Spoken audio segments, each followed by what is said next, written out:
You're listening to the Balanced Educator Podcast, episode number 87. Welcome to the Balanced Educator. We're your hosts, Kaylee and Josiane from EduCalm. Our intention is to equip and empower you to feel more calm, balanced, and joyful in all aspects of your life.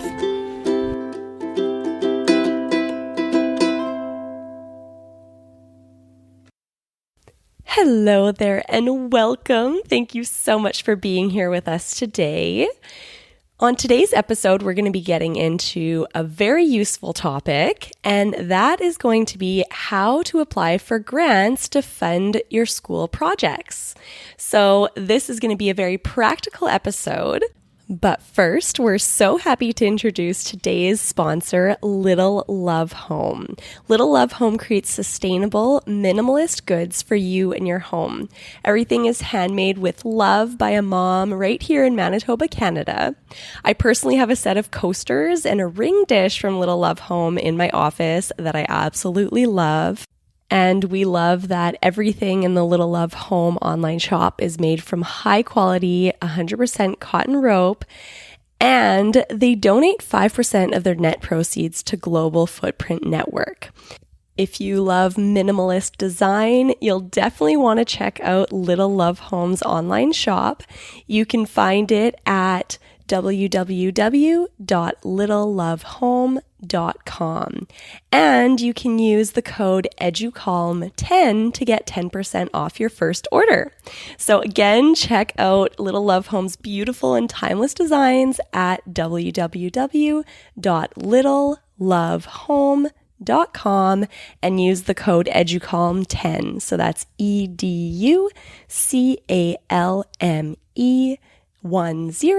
to get 10% off your first order. All right, we're so excited to share this interview with Brigette Depape with you. Let's go to the interview. All right, Brigette, thank you so much for being here with us today. Thank you so much for having me. I'm so happy to be here. So I've been wanting to have you on the podcast for a long time now, so I'm so excited to have you here because one thing that our audience sometimes struggles with is finding the funds that they need for projects or resources that they want for their classroom. So sometimes we have people reaching out to us saying that they really want to buy the EduCalm classroom program for their classroom or for their whole school, but that the school that year doesn't have the funds ready for it. Now, we love to really guide these people towards finding the funds somewhere else because oftentimes there are a lot of funds available, especially for school projects, in the form of grants. So we do have a couple schools that have been able to fund having our program in all the classrooms of their school through a grant, which has been really exciting and really awesome because then they get the resource that they really want, without, having to tap into their school's budget. So you're here today to help us to better understand grants, how to find them for our classroom or school projects, and help our audience to figure out, that this can actually be a fairly easy process. So can you introduce yourself to our audience and tell them a little bit about yourself? Yeah, absolutely. So my name is Brigette, and I'm a grant specialist at the Winnipeg Foundation.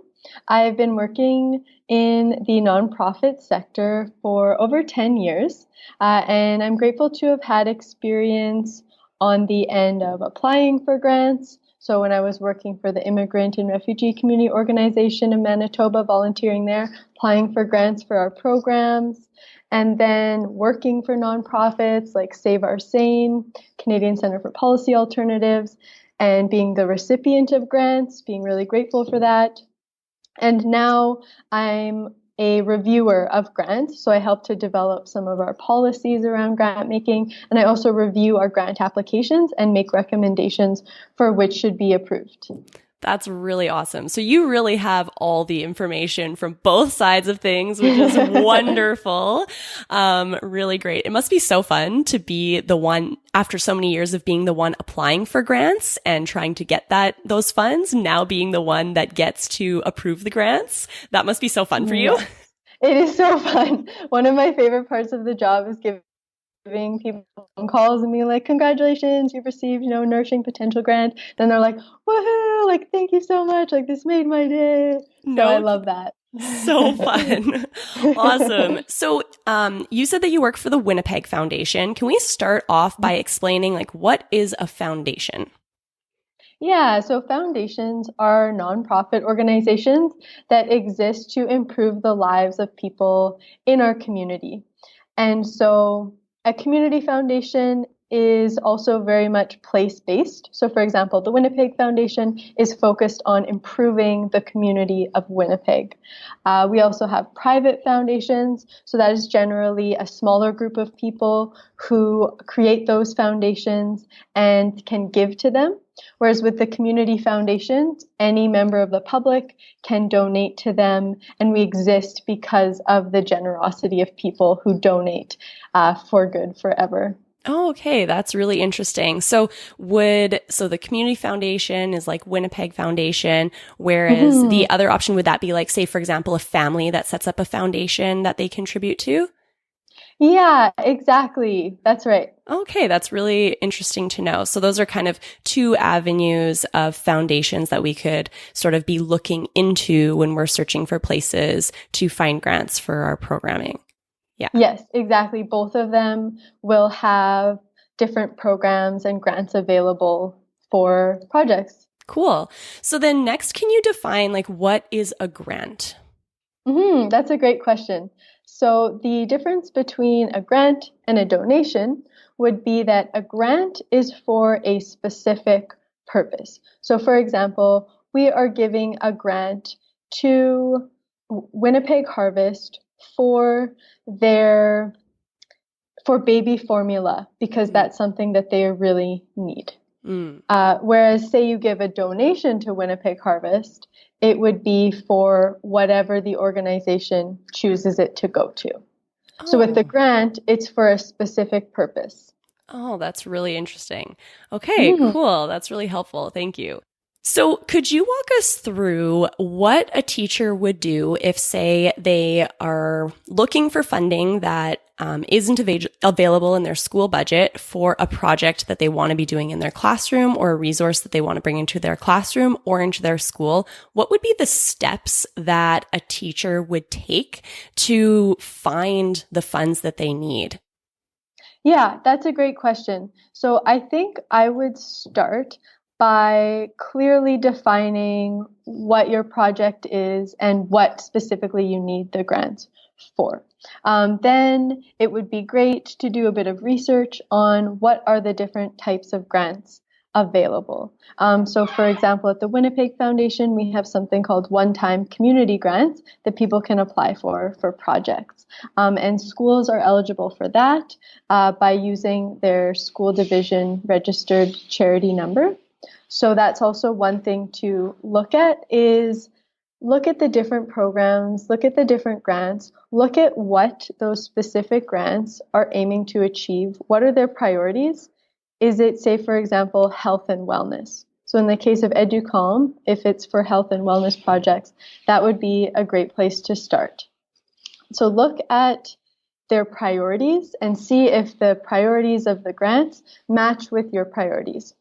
Then you want to make sure that you're eligible. So you want to look at the eligibility. So for some foundations, an eligibility requirement might be that you need to be a registered charity. In some instances, that's not the case, and you don't need to be a registered charity. So just something to consider as you are researching different granting opportunities. Definitely look at when is the deadline to apply. Give yourself lots of time to apply because sometimes you actually need to register online before, and sometimes that process can take, up to 10 days for your account to be, secured. So make sure that you start that process well in advance of the deadline. That's really good to know. So one thing that I don't think I really understood until I was talking with you about this subject is that schools or like at the school division or district level have a charity, like they fall under the what's the word I'm looking, the The umbrella. registered charities, yes. There we go, that they are a registered charity. So that's one thing that's really interesting to know, especially when you're looking into grants and you're seeing that one of the requirements is that you have to be a charity, that a school does fall under that. Yes, exactly. And so say, for example, if applying to the Winnipeg Foundation, one of their requirements is that you need to be a registered charity. But like you said, schools, you could apply for, say, example, Collège Jean Sauvé, where we went to high school, but it would need to be under Louis Riel School Division's charity number. So it's important, if you are going to be going that route, that you do get in touch with the school division, let them know about your project, let them know that you're going to be applying for this grant, ask them what the registered charity number is, and then that's a great way to go about it. That's awesome. So now that I understand this a little bit better, I just want to like get myself into the mindset of, okay, so say for example, I'm Madame Lefko. I am looking for funds to fund getting EduCom Classroom for my whole school. So oftentimes when people, just kind of a side note, oftentimes schools have it in their budget to pay for EduCom Classroom. Like it's pretty normal that they're able to pay for a number of teachers. So a lot of the times it's actually just that teachers are a little bit scared to go to their principal and ask for the funds. And the funny thing is that when we talk to principals, they often tell us that they're scared to tell their teachers what they should be getting in their classroom. So I've actually been in a school before where the teacher expressed to me that they weren't sure if their principal would, they really wanted EduCom Classroom, but they weren't sure if their principal would agree to pay for it. And then I had a chat with that principal at that same school that same day. And the principal was like, I love EduCom Classroom and I want all my teachers to be using it, but I'm waiting for them to come ask me for it. So it was just so funny to see that there's kind of this belief in a lot of people that like, oh, I shouldn't be asking for the money for this. I should, like they're going to say no, or it's going to be a touchy subject, when for the most part, the people that we talk to are very, like it shouldn't be scary to go to your admin and say, hey, this is something I'm interested in. Can I get the funding? But sometimes when there's schools that are really on board and they want all their teachers to be using the program, they just don't have all the funds for all of that. So they'll look for, partial funding from a grant or full funding from a grant. So I'm putting myself in the mindset of this teacher that is looking for a grant. Where is like the step one? Like, what do I even type into Google to find grants that I might be eligible for? Yeah, that's a great question. And I would say, when you're thinking about that, remember that that's why a lot of these foundations exist, is to improve the lives of people in our community. And that's what these projects are doing. Just remember that, and that they're important projects. So I get that fear, but also recognize the value of these projects. And so I would also say, yeah, when you're Googling it, start by Googling grants.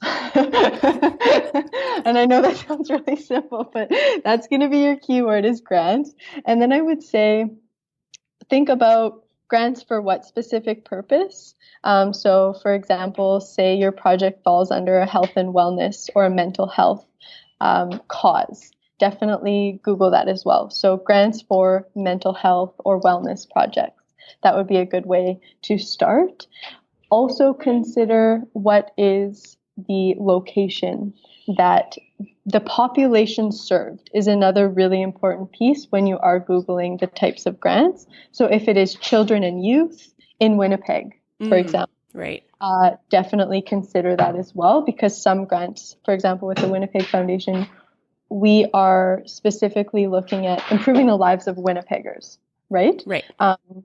But, there are foundations across the world, community foundations, that have the same mandate. Any community foundation, there's community foundations around the world. So, for example, Vancouver Community Foundation, it's going to be to improve the lives of people in Vancouver. Yeah, so that's really good to know. So we need to just start with, the theme that our project falls under. So health and wellness, mental health. Type that into Google with also the location and the population. So like for youth. I love that. That's really helpful as a starting place. So what would be something that we would want to consider as say there's, 5 different grant options that we come across, and we're teachers, we've got a lot on our plate, so we might not have the time to apply for all of these grants. How would we then determine which one is worth our time to go through the application process? Yeah, that's a great question. So look at fit. The closer you can get to a strong fit, the more likely you are to get that grant. So for example, if you're applying for a grant where, you look at the foundation's priorities, and their priorities are, say, for example, around the environment, and that's really their focus. And maybe your project is around health and wellness. So maybe that's not the best fit for that particular, grant. But maybe you find, an organization, a grant making program that is for health and wellness for children and youth in Winnipeg where you're working, right? Like that is an example of a perfect fit. The other thing you want to look for is the amount, right? So we also talk a lot about right-sized grant making in foundations. And so you want to make sure that the amount is what you're looking for. So, there will be some smaller granting programs. For example, our Walking Together granting program is for grants of up to $10,000 for youth-led truth and reconciliation projects. Our community grants program is for up to $100,000. So you also want to make sure that the amount of your request fits well with the grant making program. So if there's a grant that says up to $10,000, does that mean that I'm trying to get close to $10,000, or is it okay if the amount that I'm requesting is well below that? Absolutely. That's absolutely okay. We approve many grants that are for, say, $1,000, $2,000 in our max $10,000 grant making program. So absolutely do apply. When they say up to $10,000, that can be any amount within that scope. Awesome. That's super helpful. So the next question I have is, what about if I am looking for a grant that's going to support me over several years? So for example, schools that are using Educom Classroom, they might want to make sure that they have the funds secured to do the program for at least a few years so that they can see the outcomes of the program, so that they can see more of a longitudinal view of, is this the program that's working to solve the problems that they're trying to solve in their school? So is it possible to find grants that will give us the funding for a project that lasts several years? Absolutely it is. Yeah. So at the Winnipeg Foundation, we do have a multi-year funding stream. So that is for people who have received a one-time community grant, and then they can apply for multi-year funding. And a lot of foundations do have similar programs. The way it works at the Winnipeg Foundation is you do need to have received at least one grant, because when we are reviewing those long-term applications, it does help to have some grant history and some relationship established already. So at least for our program, you're more likely to get one of those long-term grants if you've already had a shorter-term grant. That being said, it could be different across different foundations. And certainly, I think that is a really smart approach to apply for that longer-term funding. And that's something that we hear often from grantees, is that they want to have that long-term sustainable funding. And as much as possible, we try and create opportunities for that. That makes a lot of sense. That's really helpful. Thank you. So my next question then is, once we apply for these grants, you mentioned kind of creating that relationship with the foundation. So is that something that's important? Like, we want to be creating kind of a relationship with the foundation that's giving us this grant? Yeah, absolutely. I would say that is important, to establish that relationship. So say, for example, a person applies to the foundation, receives a grant, then that is an important relationship to nurture. So, if you're able to attend the foundation's events or, send thank you letter, that always goes a long way in building that kind of rapport between the organization and the foundation.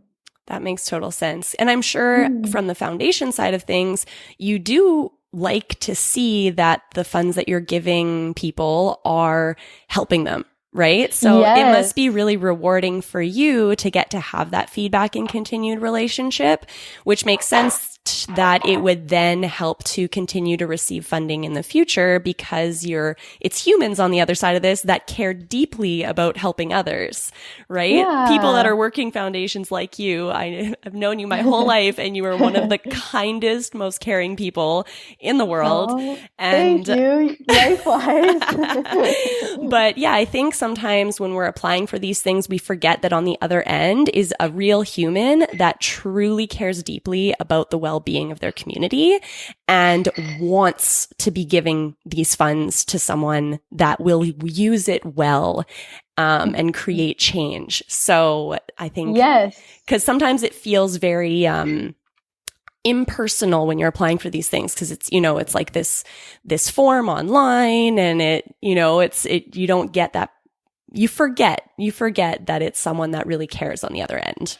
Yeah, that's a great point. Yeah, and I think that's really important to remember is that, we all have this shared purpose of making change and wanting the community to be a better place. And on that note, I would say, if there is a granting program and you do have any questions, don't hesitate to look up their contact information, to give a phone call to them to ask for more information. Because like you said, it can feel impersonal, but I think once you start to, talk to someone else on the other line, it can feel a little more human. And similarly, showing the impact of your work, I think is really valuable. So we often will have like interim reports or final reports, and that's really an opportunity for the organization to shine, to share stories of impact. And that's really exciting for the foundation and for, like people like myself who, give a grant. So say, for example, our Youth and Philanthropy Committee, they gave a grant to the Never Alone Foundation. And then they received a letter from Never Alone Foundation saying, we were able to pay for dentures, for a new set of teeth, for an elderly person who really needed it. We were able to pay for groceries when someone was undergoing really expensive cancer treatments. And that really meant so much to the Youth and Philanthropy Committee, to hear that their grant, it was a small grant, but it made a big impact in people's lives. Yeah. That's awesome. I just got like goosebumps. It just makes me so happy to think of, to see it in this light, because often when we're applying for grants, it like brings me, when I think of applying for grants, it kind of brings me back to when I was in university and like applying for all the scholarships that existed to try to help pay my way. And it feels like a stressful process, but Yes. remembering that really it's just a whole bunch of people that really want to do good in the world, and that those people that are reading your application are humans that really care and want to have the chance to support you. I think that really Yes. changes kind of the whole vibe and mindset as you're applying for these grants and even doing the research. Cause I mean, it's not going to be like, it will take some time to do the research and find these grants and start applying for them. It will take some time. So, seeing it in this way, I think is going to make the whole process feel a little bit more fun. Yes, exactly. Yeah. And like, it's so inspiring to see the work that you're doing and to see the work that's being done in our community. And we want to support the amazing work that's happening in the community. So like you said, it's people who care, uniting for a common purpose. And it can be intimidating. I felt that too, when I was applying for grants. For example, for Immigrant and Refugee Community Organization in Manitoba, didn't know who was on the other end. But I would say it also takes practice. Like, it's just like any skill, like juggling or like riding a bike. Which, fun fact, guys, Brigette is like an amazing juggler. Wow. Thank you so much. And you have amazing skills at handstands. We should have joined the circus when we were younger. Yeah, it's true. I feel like we had like little small shows. Like that one time we're in Senegal, I was like twirling my baton, you're doing like acrobatics. Great times. Oh man, so fun. Yeah, just for our audience, Brigette and I were in Senegal together because we had this amazing project through our high school called Students Without Borders, where from grade 9 to 12, we were raising money for a community in Senegal, Africa. And then we got to go and visit that community in grade 12. So that was a really amazing experience we had in high school with learning how to raise funds for a project that's important to us. Yeah, like selling gourds, going to the farmer's market. Yeah, it was a great experience. Yeah. And you and I did a lot of presentations that really helped me hone in on my presentation skills. Awesome. Yes, me too. All right. So next question. This is one thing that I think a lot of people feel, and I've actually heard a lot of people mention this, is they feel that, well, I don't think I should apply for this grant because there might be someone else out there that needs it more. And I don't want to take this money away from someone that might need it more than I do. It's almost kind of this feeling of like not deserving it or not needing it as much as someone else might need it. So what would you say to someone that really does need the money to fund the project that's important to them, but thinks, well, I should leave it open for someone that might need it more? Yeah, well, I think that that's a really good question. And I think that that kind of thought process comes from a good place, right, of wanting to help others. But at the same time, I think it's really valuable to recognize the important work that each person is doing to meet a need in our community and to really value that and honor that. And I think that foundations and nonprofits, a lot of them, they exist to improve people's lives. And so any type of work that is trying to do that in some way is important. Any type of project that is filling a community need is important. And so I would say, go for it. And really trust the work that you're doing. And I think it's about finding a good fit, with what it is that you're trying to accomplish and what it is that particular grant making program is trying to accomplish. So I think there will be some programs that have very specific priorities. Maybe it is improving mental health, and that would be a really great fit for any kind of health or wellness, mental health initiative. So I would say that. Yeah, that's good to know. I think oftentimes we bring our mindsets and our beliefs around money into our classrooms. And that's something that's been really interesting for us at EduCom to just observe, is how different people's mindsets around money are.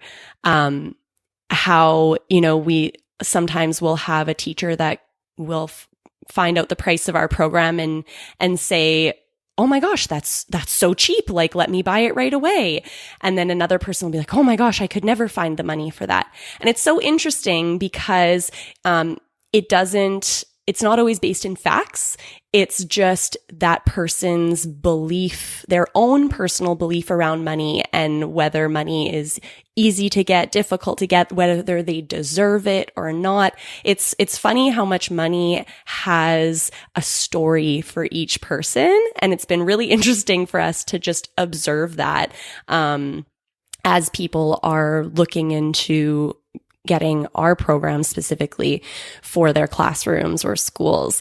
So that's definitely something to be aware of on our end as teachers when we are looking for the funds for a project that we need, is, like you said, what we're doing is deserving of support, right? We are trying to find ways to improve the lives of our students. And that is important work. That's really important work. And the money is there. It's just about finding it from the right place, whether that be, directly from your school, or whether that be from a grant that the foundation is going to be so excited to support this initiative that you have. We often downplay the work that we are personally doing in the world because it feels normal to us. It feels, like not that big of a deal because it's us doing it. We're in it. So we forget that from an outsider's perspective, if they're looking at the work that we're doing in the world, they're going, wow, your unique set of skills is really making an important difference in the lives of your students, in the lives of your community. So I would suggest to our listeners, just take a moment to think about that. Think about the work that you're doing and don't downplay its importance. It is also really important to be able to articulate the need for the particular project. So for example, if you're able to articulate that students are experiencing anxiety and they're having trouble focusing, and maybe sharing a story of a particular student and also sharing some statistics, both together can be really powerful. And then to be able, like I remember hearing your presentation for the pitch, which was really compelling. So, sharing some of those types of stories, and then to also share what the impact of this particular program is. So for example, is it helping kids to focus? Is it helping them to feel well and comfortable and create a sense of wellness for them? If you're able to share the story of one person, for example, for whom this program really impacted, that's really compelling. And I think that those stories speak volumes when you are trying to articulate that need.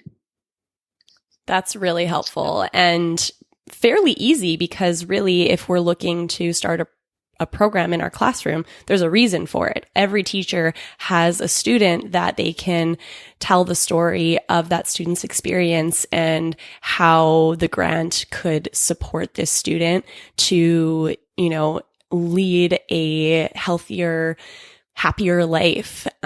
So stories are, a really easy way to make that case for why something would be important to fund for your classroom.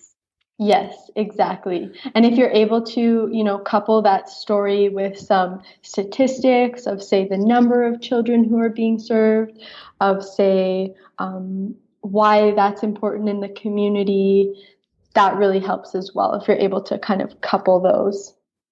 Awesome. That's super helpful. Great. Well, I feel personally better equipped to look into grants and just having a better understanding of how the whole system works. I think our listeners are going to be really happy with this information, and it'll make it a lot easier for them to find the funds that they need for programs that are important for them. Do you have any last things that you want to share with our listeners? Great question. I would say thank you for the amazing work you're doing to promote mindfulness and wellness amongst youth. It's really inspiring, and keep up the great work. Awesome. Well, thank you.